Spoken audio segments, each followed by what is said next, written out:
Hello everyone, this is Jim Okerzinski with your week 4 screencast video. So as I say here in my announcement, we are moving into the drafting and peer review week.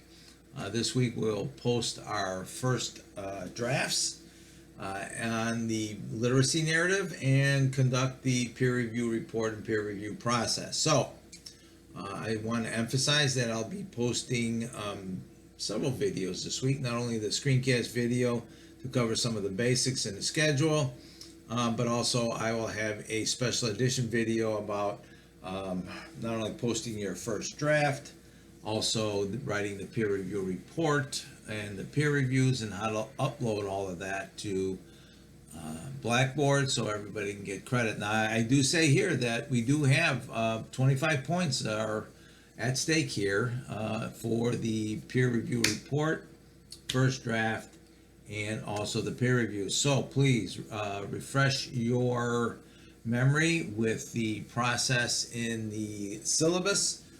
Also, you want to be aware that the final draft for essay number 1 is worth 150 points. So we have a lot at stake this week, almost 20% of your course grade. So I've kind of amended the schedule a little bit. I also mentioned this week that everyone should take a look at the textbook. I have essay basics section here, which everyone should read through. It's not a difficult read. I talk about organizing and formatting. As you can see, how a MLA format would work for an essay assignment.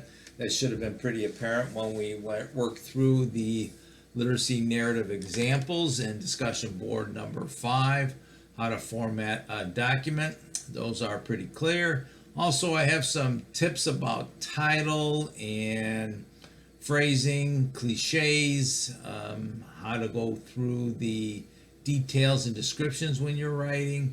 So it's important that we also look at sentence structure and boundaries, how to coordinate and subordinate.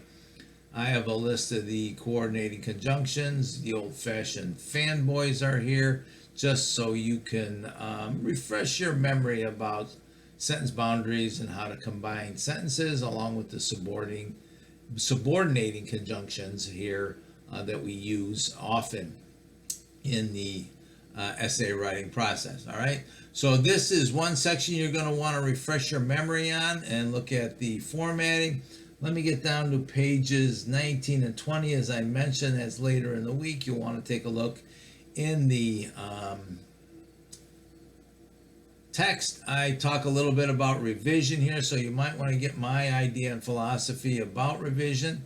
Also, I give some instructions on how to write a peer review report. The report is critical because it directs your course mates on how and why you're asking for certain input on your particular draft. Also, I talk about how to write a peer review. So important sections before we get into the activities for the week. Okay, so as we see here, I break down the 2 textbook readings. The first draft and peer report are due Friday, end of day. The 2 peer reviews are due Sunday, end of day. And I believe that the final draft of essay 1 more than likely going to be due Monday, end of day, might even be Wednesday. You might have to check the schedule. I'll cover that later in the week. All right, so first things first, draft, peer review report, and the peer reviews are on tap for this week. If you have any questions or issues, please send me an email. As always, stay safe and good luck this week.